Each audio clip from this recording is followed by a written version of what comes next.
know about y'all, but I absolutely love the way our show ended today.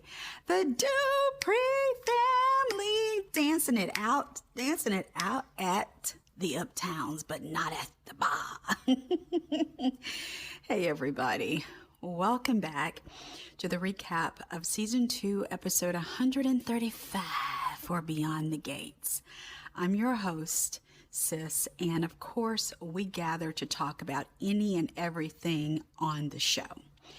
All right, I first want to say thank you to those of you who have been so supportive of the changes that I'm making.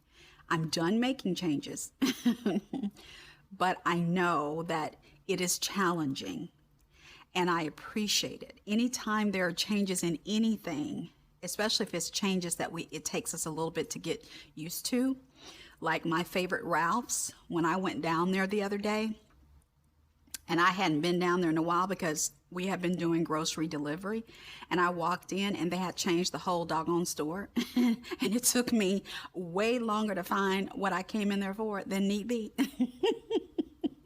And when I asked one of the associates, she claimed she didn't know either because she too was getting used to the store. So thank you guys so much. I'm still tweaking. So the voice will begin to sound more and more natural as I continue to tweak. So bear with me, okay? Now, let's talk about this. I got several notes up in here. Y'all, okay, don't. I'm talking to myself. Y'all know I have to talk myself through. Listen, y'all, in what world does your best friend become your enemy's confidant? I do not understand this writing.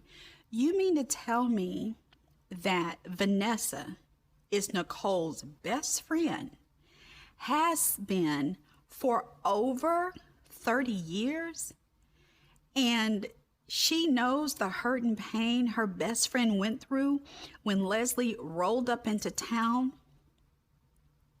schemed, crept, tiptoed, and she's willing to not only be friendly towards Leslie, but to sit down with her and say, talk to me about your problem. I'm like, you know what, y'all? I'm sorry. And something else that really got on my nerves today. Somebody explained to me, who does Kyle think he is? He had the nerve to ask Nicole, is Noah safe? I mean, is it okay for him to be with Deanna? Like, she's so crazy. And I love how Nicole came to Deanna's defense. Basically, your son is listless without a job, bro. Okay. If anything, we need to be talking about, is Deanna safe with Noah? Oh, gosh, I'm telling y'all, I said a lot at the TV today. So let's talk about what happened. Y'all, I have to say big ups to Ted. I know some of y'all are like, Ted worked some of y'all nerves today. But I have to say, I love the writing today when it came to the things that Ted said to Leslie. So Leslie, of course, after Nicole breaks the news to her yesterday on 134 from our vantage point, that girl Ted is in love with Shanice. And guess what? Shanice is in love with him. So you go work all that out, right? Leslie is showing up at Ted's office, barging in the whole 9 yards, basically demanding that he explain what's going on and why he is not with her. Y'all, Ted does his best to try to talk sensibly to Leslie. He says, it's a fantasy. She's like, but why don't you? Y'all know how she talk, right? Our family back together.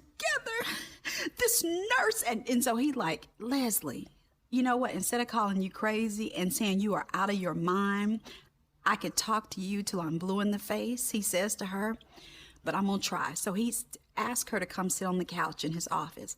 And he's like, Leslie, I don't want to hurt you no more than, y'all, when I tell y'all, I love this writing today. He says to her, I don't want to hurt you no more than I already have. So listen to me when I say to you, it's never going to happen. Y'all, Leslie's looking at him like she is bewildered. Big ups to Trisha Mann-Grant. I have to say, she played this part today really well. And you guys know, typically I find her acting a little much for me. And I know, we all have different taste. For some people, she is everything in a bag of chips. For me, she's a little much. But then too, I don't watch a lot of television either. And so it doesn't take too much for me to be like, okay, that's a little too much for me. But y'all, he also says to her something that is so true. He says, when I was with you all those years ago, it wasn't love. It was just convenience. He said, I was unhappy. I was lonely. I couldn't connect with my wife. And you were there. You gave me attention. You were exciting. And he said, but it was never love. Y'all, ooh, child, this just breaks Leslie to pieces. How dare you? How dare you patronize me? She says to him. And he's like, Leslie, basically, I'm trying to tell you the truth. But you know what she says to him? You know what? When things blow up with Shanice, don't come running to me, and they will. That's what she says. And y'all, Ted, like, you know what else can I do? Basically, I done told you the truth. And she gets her purse and she leaves. Now, how many of you were like me? When Ted was sitting up, you know what? I'm gonna be nice about it. When Ted was sitting up there saying all that right there, that I couldn't connect with my wife, I was lonely, and you were convenient. It's the same friggin' thing that is drawing him to Shanice. Why is Ted still at the Bowman? Remember, Ted told Nicole the only reason he retained his room at the Bowman was because he had hoped to one day go back home. Well, girl, this has been so... I'm like, really? And remember, he even told Shanice, this is when they were still friendly and not romantically involved, that he was lonely. So every single thing that drew him to Leslie is what's driving and drawing him, to Shanice.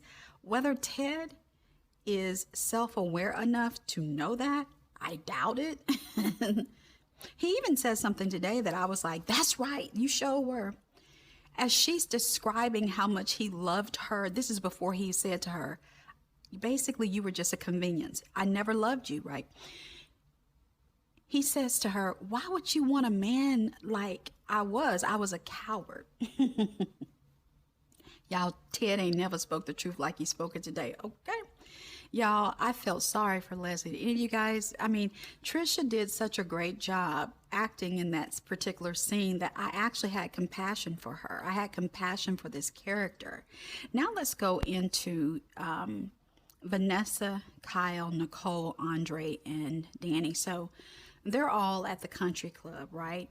And they're just kind of getting acquainted with each other and talking about different things and laughing and joking when Nicole and Danny get a text, right, from the family, Anita or Martin, one of them, that Anita is feeling great. She's feeling in a party mood, and she wants everyone to meet at Uptowns for some fun tonight. And so all of them head over there. Let's talk about Noah and Deanna. Chelsea, Kat, Naomi, and Ashley. Y'all, you know what? Ashley is so pathetic to me. Okay, so her way of being able to spend time with Grayson is to hang out up at the bar at Uptown. Girl, I'm like, girl, okay, find something else to do. Get somebody else who's more available. Y'all, I'm sorry. I know at one time I said I didn't believe that Grayson had a mother who was... had dementia or whatever it is. And then that day that Ren stabbed him all up and through in the staircase, he was on the phone. He had been on the phone with her. So then I said, okay, now I believe it. But y'all, I'm sorry. I'm back to not believing it. They've got to have something in the back pocket about Grayson. It cannot be that Grayson just skated off and Derek got killed and he's working hard for his mom to be able to pay for his mom. It's like there's got to be something dark or distressful about him, or else he just isn't interesting. Okay, it's like something, let it be your wife that's got dementia, something. Okay, but it can't be that he is a squeaky clean character. I just cannot anymore with Grayson. Okay, so y'all, Chelsea, Cat, Naomi, and Ashley, they're at a table at Uptowns, just having fun, talking, getting caught up, and all the things that you do when you're with your friends, your sister, your cousin, your best friend. And then Deanna and Noah are on the date, and they come in, and he's like, "Oh, this is my first time here, you know." And she explains to him what's the deal with Uptowns and all the, who's who and what's what. And they have fun, and they go to the bar, and of course, Grayson is the bartender, and they order their drinks and they go sit down. Let's continue with Deanna and Noah. They continue to talk about the various people that they didn't know that they knew in common. And he is really excited when he learns that the Anita Dupree, okay, is coming to this facility tonight. And so he's just explaining different things, and they're talking over different things. And she explains to him that when he offers her to meet his dad, she's like, "Remember I told you I basically acted a fool up in here during the clinic dedication? Well, your daddy was here." And I'm sure he thinks, he doesn't have really positive thoughts about me. And so, well, then, of course, the family starts filtering into Uptown. Okay, let's talk about what Smitty was doing before he and Jacob came to Uptown. Y'all, I love Smitty and Jacob together. And the other day, when they put their fists together, it was just like the Wonder Twins. Y'all know that was I think I shared with you guys, one of my favorite cartoons as a kid, the Wonder Twins. Wonder Twin powers activate. And so I love, love, love that they are playing on that. But y'all, Smitty was at home working. Okay, Jacob comes over and he's like, "I just came to check on you, man." Y'all know how Jacob talk, right? And so y'all, Smitty brings him up to speed that his editor has nominated him for a DMV Press Award. The piece he wrote is going to get national recognition in a magazine. And Jacob was like, "Well, why don't you?" And he's like, "I'm already on top of it," because Jacob was about to suggest something. And Smitty says, "I've already put the tip line, if people know any information about the impaler, in the story, so it's going to get national attention." And they just start talking about Lynette, like, "So what's the deal? What do we know?" They're just comparing notes. And y'all, Smitty tells Jacob, "In my gut, I know there's a story there about Lynette's disappearance, but exactly what it is, I don't know." And y'all know how Jacob is. "I'm not going to stop. Derek died for me until everybody comes down. I'm like, oh my God. I like these two together. I really do. I like these two detectives together. And I know Smitty is a reporter. By the way, for those of you who are new, I know you don't see a lot of content here. That's because I privated most of it because I didn't have time to edit it. Sometimes when you use music, if the music is copyrighted, you get a copyright strike, and they give you the opportunity to either remove the music, okay, and they will remove the strike. Well, I have a job and this is a hobby and I didn't have time. So I just privated everything. So I know some of you may hear me make a lot of mistakes in my commentary. Like yesterday, I said that Andre was Kat's cousin by marriage. I've been watching the show since season 1. And so I knew that he actually wasn't. But sometimes when you're doing a recap, it's not the easiest thing to get every name right, every detail right. And so I just want you to know that we've been together here in this community for a while, a lot of us, okay? Because I started recapping in season 1. It's just that you can't see the videos because the podcast, because I don't have time to take the music out of all of them, okay? That's the answer for those of you who have been wondering where all the videos are.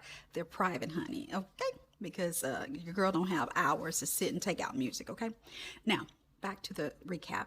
So I have to say, y'all, the only I don't know where y'all are with the character Jacob, but the only thing that's keeping Jacob interesting to me is when he's in scenes with Smitty.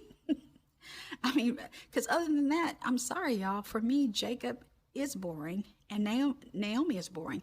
At one point, I thought that they were going to put Jacob and Kat together when they were working on trying to solve what did Leslie run over Laura, or that was interesting, but truth be told, Jibri is doing a good job playing Jacob Hawthorne. It's just that I don't feel like they're giving him, I don't feel like he has a real juicy storyline to sink his teeth in. Now, had they leaned into his mental health struggles after his best friend died, now that would have been interesting. But I don't know, for whatever reason, they kind of breezed over that. I feel the same way that they breezed over Chelsea when Chelsea, after she was kidnapped, she definitely needed therapy. And they kind of breezed over that, you know, somebody attending to their mental health. But yet and still, we have a 50-11 health storylines going on, but unfortunately mental health is not something our show seems to want to focus on. So anyway, so Smitty gets the call from Martin. Hey, Granny wanna da da da. And so he and Jacob go and they meet everybody up at the Uptowns. So Anita comes home. Anita, Martin, and Vernon come home. Come home, excuse me. She has had her radiation for the day. And y'all, Anita says, I'm in a mood. She says, I'm ready to paint the town red, call the whole family. And Vernon's like, you need to slow down. Why don't we have a family get together here at the house? That way, if you get tired, you can just go on upstairs, right? And she's like, baby, honey, I done missed Kat's birthday for the first time since her birth. I missed our annual trip to New Orleans, for Mardi Gras. And I've missed out on so much because of this illness. And no, I am in a party mood. Let me be. Let me free. And Vernon's like, okay. And so she goes and she gets all gussied up, as they used to say on the Westerns. And y'all, I'm telling you, Anita looked fantastic. These two wigs, come on, BTG, keep these going, okay? The short one is cute on her, and this one is perfect too. So they go. Isaiah and Eva, okay? They're over at their house or wherever. I guess he lives with her now, whatever. And y'all, they're getting ready. I have to say that dress was to live for. That was the cutest dress ever that she had on today. And so, y'all, Isaiah has her medicine. He's got a jacket. She's like, what's all this for? And he's like, in case you have pain tonight and in case it gets cold in Uptowns. And she's like, babe, I'm going to say this, holding your hand. You doing too much, basically. And y'all have to say, I'm tired of these two, too. Listen, this is what I mean when I say I'm tired of them. I like them together. What I mean is they need some drama. And her almost dying that's not couple drama. You know what I'm saying? Not for me, it's not. What about Yolanda, y'all? Can't Yolanda come back into town and be pregnant? I don't know. I guess what I'm saying is, although I love Beyond the Gates, I crave more drama. And I don't mean Real Housewives of Atlanta type drama. I don't mean flipping over tables, Teresa Giudice, or however you say her name. I don't mean that. I just mean they need to something needs, y'all know what I'm talking about. Well, y'all, when Leslie leaves Ted's office, she goes to the country club and she tells the bartender a bourbon double. And she sits down, and y'all, when I tell y'all, Trisha did a good job today, she did. She is so hurt by this thing of Ted. So, of course, Vanessa, she walks up. Are you okay? Y'all know she is. I'm sorry. Lauren needs to cut back on this sun tanning or suntan lotion or whatever it is. She's basically like Mr. Orange in the White House, except she's worse. And it's like, I'm sorry. I don't know why these people, and you know what? Let me hush. Anyway, so the bottom line is she sits there and she tries to give Leslie advice. Why don't you accept that it's never going to happen? You could be wishing for a life that would have never suited you. She even tells her, y'all, I have been behind these gates. And let's say if Ted would have married you and y'all would have had a family, you wouldn't have lasted even 6 months. And y'all, that infuriates Leslie. How dare you, she tells her. Are you trying to say I'm not good enough? And then she starts reading her fulfill. You with the man who won't even remember your name this time next year. I thought that was a breadcrumb, y'all, from the writers. What about y'all? So we know next year we'll be in season 3, and what's going to happen? that Leslie said this time next year, Joey won't even remember your name. And so, y'all, Vanessa's like, I'm just trying to help. And so Leslie tells her, I will never, ever take your advice. She finishes her drink down the hatch, grabs her purse, and walks out. Y'all, I'm afraid that Ted being so blatantly honest, because I don't think he's ever said it to her the way he said it today. I was never in love with you. You were just a convenience for me, right? And sometimes as women, we need to hear a man tell us the truth just that raw, because that's the only time we'll get it right. But I will say, I'm afraid that his truth is going to spark her psychosis. And the next thing we're going to see, Leslie's going to be with 11 wigs talking to herself in the mirror again. And she may try to do something to Shanice. I still say, y'all, Leslie has worked in a hospital at some point in her life. She knows too much. She's too skilled at certain things to not have any healthcare experience, to have only been a bartender. Well, y'all, that's pretty much the long and short of it, because like I said, everybody goes to Uptown and they're partying, they're dancing. They do the, not a line dance, but the Soul Train line. And so Kyle and Nicole go down the line dancing. Noah and Deanna, okay. Jacob and Naomi, Kat and Chelsea, and Anita and Vernon, Martin and Smitty. It was a fun time. Well, at one point, y'all, Ashley and Andre were talking. They were just getting caught up. And Grayson comes over with this beautiful drink. I forget what it's called. And he says to her, this is from the guy at the end of the bar. They never showed us who the guy was. And she's like, well, tell him that I have a man. I'm like, girl, do you? How is this quality time? You're just kind of like a third, fifth, sixth wheel of the Duprees, and this man is behind the bar working. I don't know. It just seems to me, Ashley keeps settling for less, okay? Derek, and yes, I'm going to finally accept that Derek is dead, but the bottom line here for me is that it's like Ashley doesn't seem to understand that she deserves better than Grayson. She deserves better than on a Friday, Saturday, whatever night this is, to be the only way to spend time with her boyfriend is by hanging out at his job when you are a nurse and you've been working 12-hour shifts on your feet, and you could be somewhere with the man who actually has the time that you need. And that's the kind of relationship Ashley needs. She needs a man who actually has time for her. And who was it the other day? Was it yesterday? Who was it? Was it Ash? Was it Naomi? Somebody, or maybe it was Shanice. I can't remember. But somebody even asked her, "Is Grayson going to have time for her?" And she basically was like, "I hang out with him up there." And I'm like, okay. Well, my favorite part of today's show, I have to say, was Kat and Smitty. So while everybody's having fun at Uptowns and celebrating Anita, Nicole brings Noah over to introduce him. And y'all, Noah's like, I have to say, the person playing Noah, his acting skills are really lacking, okay?